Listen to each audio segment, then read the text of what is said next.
Dans cette vidéo, nous allons voir comment réaliser un workflow d'intégration continue pour pouvoir déployer le service Visite Service de l'application Pet Clinic sur Kubernetes. Donc dans un environnement de test déjà pour commencer. Donc la première des choses à faire pour pouvoir mettre en place ce travail, il faut mettre en place l'environnement de test. En particulier, il faut que Docker soit installé sur la machine. Il faut que ce soit installé. Il faut que kubectl soit installé également.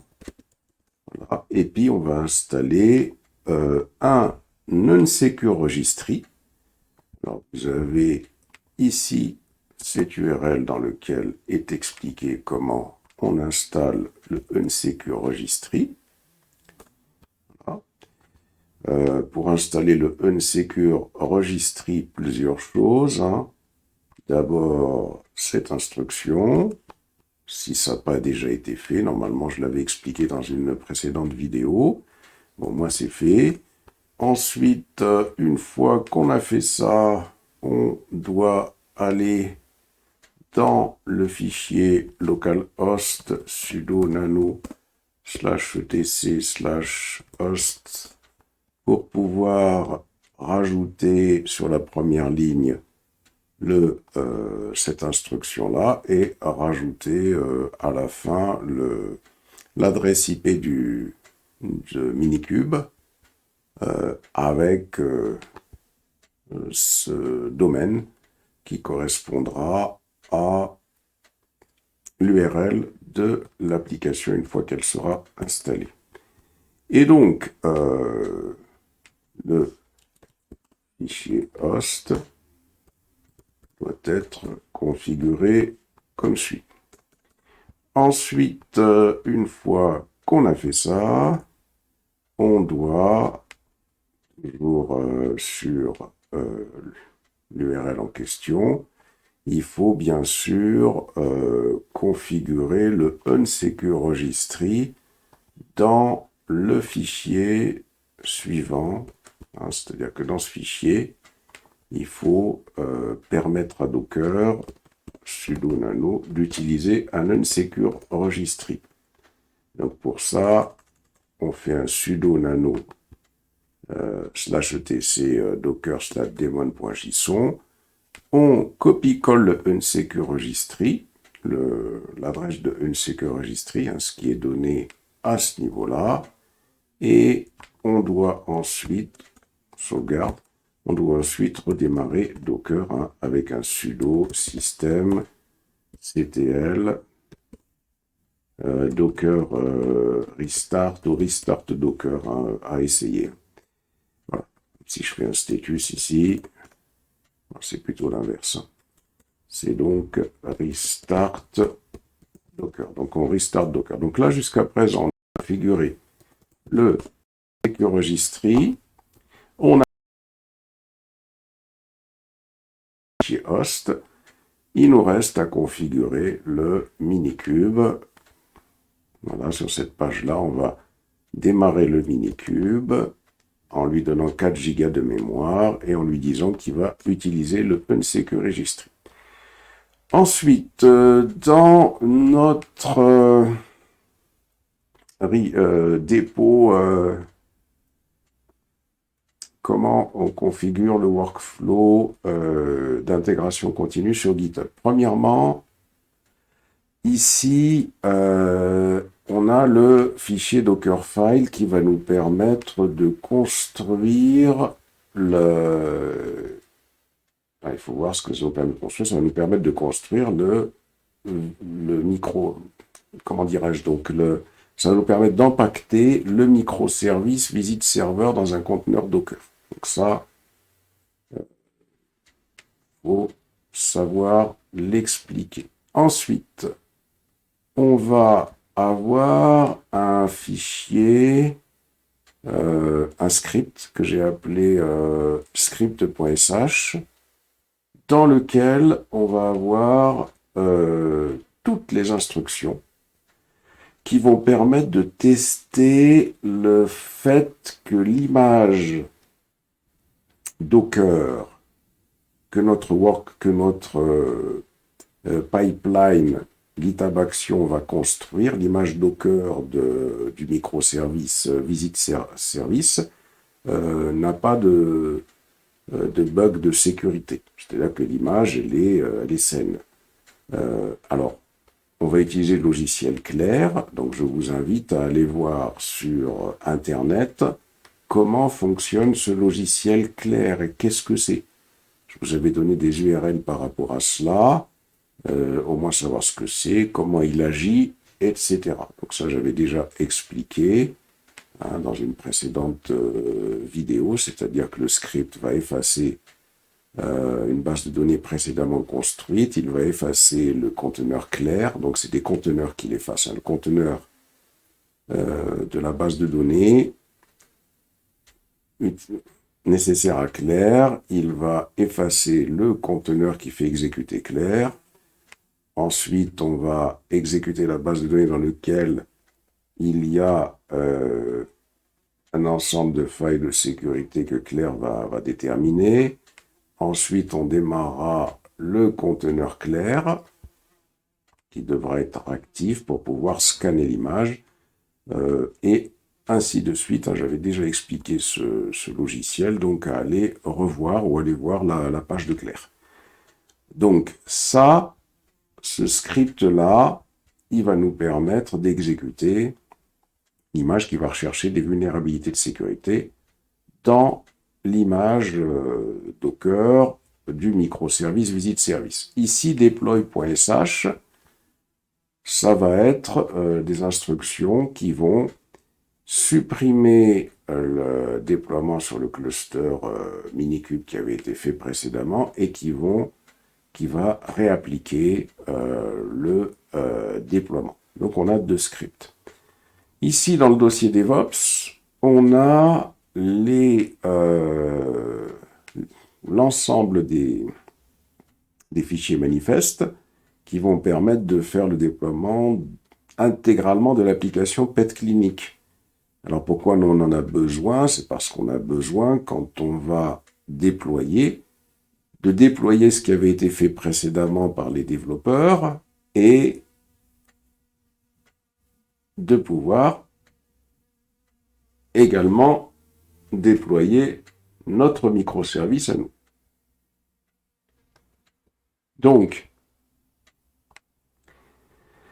si on regarde un petit peu comment ça se passe, pour tous les déploiements qui ne nous concernent pas, puisque nous, on est concernés par un seul déploiement, on est concerné par le déploiement de Visit Service.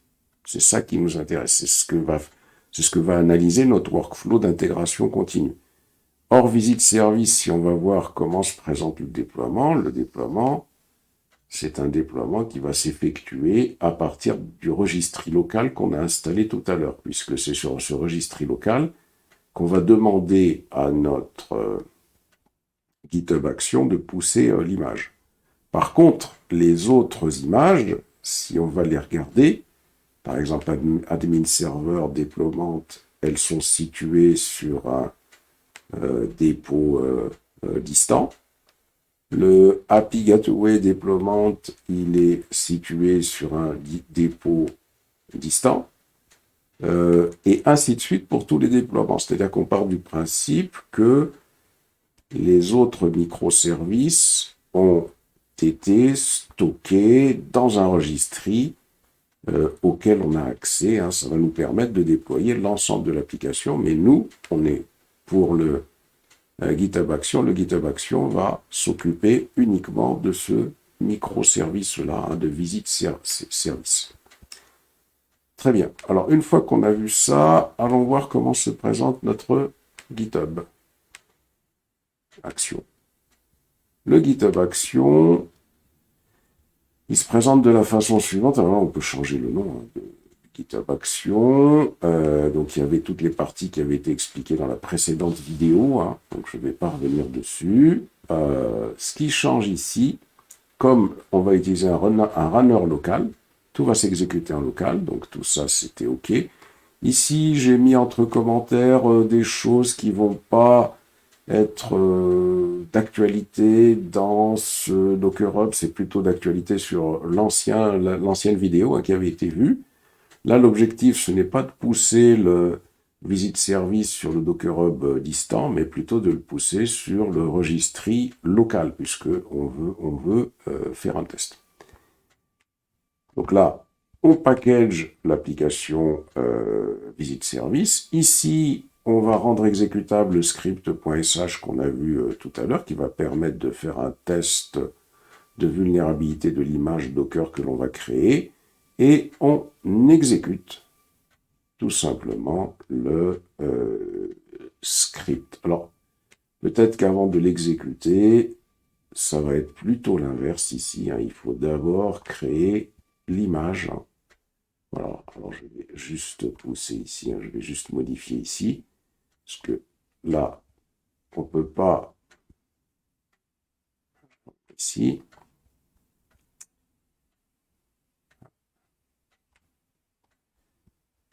c'est pas grave, alors, on ne peut pas ici, à ce niveau-là, si je descends plus bas ici, je ne sais pas pourquoi il ne veut pas.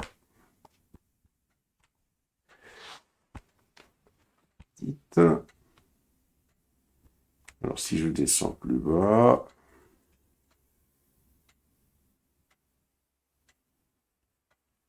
à ce niveau-là, est-ce que j'en étais? Voilà, je vais descendre ici. On avait dit que je vais intervertir ça. Je suis embêté là. N'arrive même pas à... Oh. Alors je vais juste diminuer la résolution parce que sinon je ne m'y retrouve pas. Voilà. Donc, on va, je disais donc, d'abord construire l'image. Ça, je vais le mettre avant que l'image soit testée. L'image est testée juste en dessous.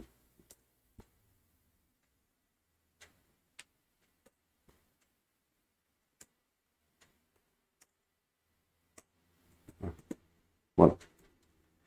Ensuite, l'image, on la teste. Ensuite, ici, on va pousser sur le cluster. Une fois qu'on a testé l'image, parce qu'on a testé l'image, on a fait également un peu plus haut ici. Alors, si je descends, on a fait le package. On a... Je descends un petit peu plus bas. Voilà, ici on a lancé des tests à ce niveau-là, des tests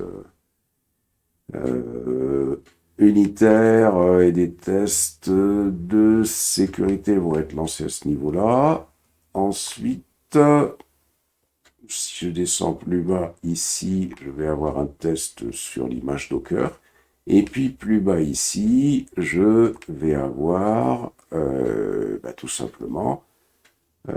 on va pousser sur le cluster Kubernetes, on s'assure déjà que le cluster fonctionne bien, puisqu'il a déjà été installé au départ. On va rendre exécutable le script deploy.sh. On va utiliser ici une instruction pour éviter que GitHub Action fasse un nettoyage des ressources qu'on aurait déployées, des processus qu'on aurait déployés. Et on va utiliser le script deploy.sh qui va déployer l'application sur le minikube. On commit les changements ici. Voilà. Une fois qu'on a commité les changements, je reviens ici. Alors, une chose importante ici, pour que je puisse exécuter en local, d'abord, il faut que j'ai utilisé l'instruction run on self-hosted. Chaque fois qu'il y a un job, j'utilise le self-hosted ici. Ça, c'est une façon de dire que je veux que ce soit exécuté sur un runner qui va fonctionner en local. Donc ça, c'est la première des choses. Autre chose aussi, pour que je puisse lancer ce script GitHub Action, pour qu'on puisse le lancer manuellement, eh bien, j'ai également, alors il faut le trouver, hein, Workflow Dispatch, on Workflow Dispatch, voilà. J'ai utilisé cette instruction on Workflow Dispatch. Cette instruction, alors quand je l'enlèverai, là, à chaque modification, le pipeline se déclenchera. Mais là, comme j'ai mis cette instruction, ça signifie tout simplement que je pourrais lancer manuellement le pipe à des fins de test. Voilà. Ensuite, donc, je viens sur Action et je vais venir sur BMI Workflow. Je clique sur Run Workflow et là, je vais pouvoir exécuter manuellement à cause de l'instruction qu'on vient de voir. Et j'exécute. Alors, le problème, c'est que là, j'ai pas encore défini de runner. Donc là, on va plutôt annuler. Je vais annuler ce workflow parce que c'est pas ce que je voulais faire. Alors là, il va s'exécuter sur quelque chose, ça va pas fonctionner. Donc, je reviens sur Action ici. Je clique sur Runner et je vais cliquer sur Self-Hosted Runner. Je clique sur New Runner et je clique sur New Self-Hosted Runner. Et là, je clique sur Linux. Et là, j'ai toutes les instructions qui seront nécessaires pour créer le runner en local. Je sélectionne, hop.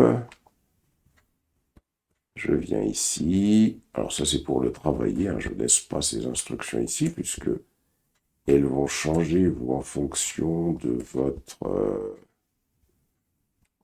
configuration. Mais c'est pour enlever les dollars au début, sinon ça ne va pas fonctionner. Voilà, je clique et je viens sur... tout simplement, je vais venir ici. Hein.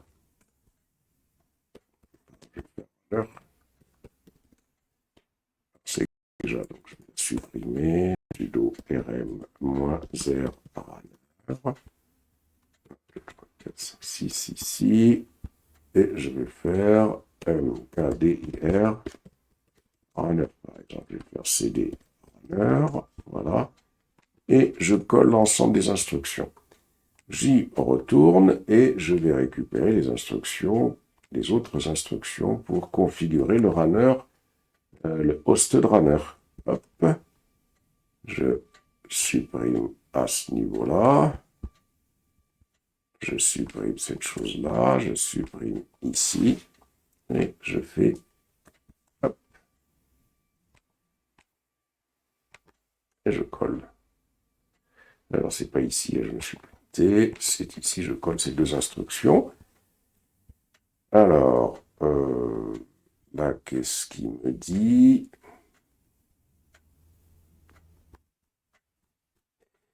Alors, Exited Runner. Je ne sais pas pourquoi il me sort. Ici, on recommence. Est-ce que... Ah oui, peut-être je vais faire ça. Je recommence ici. Voilà. Voilà. Voilà. Alors, enter the name, je valide, je valide, je valide. Il me dit, est-ce que je veux remplacer le runner déjà existant? Je valide. OK. Je valide. Voilà. Donc, j'ai quasiment tout validé par défaut. Hein. Et je vais exécuter le runner. Donc, pas hésiter hein, à refaire les choses comme je viens de les faire. Voilà. Et ensuite, il faut, voilà, écrire cela dans le script. C'est ce que j'ai fait pour que ça s'exécute sur ce script-là. Et là, maintenant, eh bien, on va tout simplement revenir sur Action et cliquer sur le workflow que je vais demander à exécuter manuellement. Voilà. et on va attendre que le workflow s'exécute. Donc, à l'issue de ça, on a les 3 microservices qui ont bien été déployés. Si je viens ici, et si je fais un cube TTL get pods, on voit qu'il y a le microservice visit service qui n'a pas été déployé correctement.